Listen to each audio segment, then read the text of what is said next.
Hello techies, we are in lab 6.5.11 and we're going to create user account.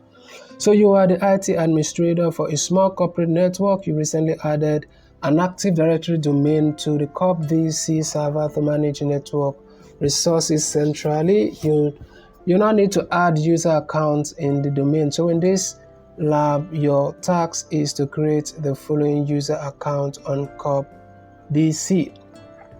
So we have the table chart for that, and you're going to use the following user account naming standard and specification as you create each account. You're going to create a user account in the departmental OU corresponding to the employee's job role, and the user account name, first name plus last name.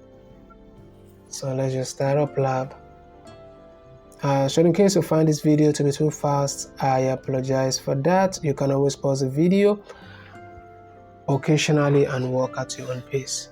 Alright, so we are now so we select COP server and COP DC.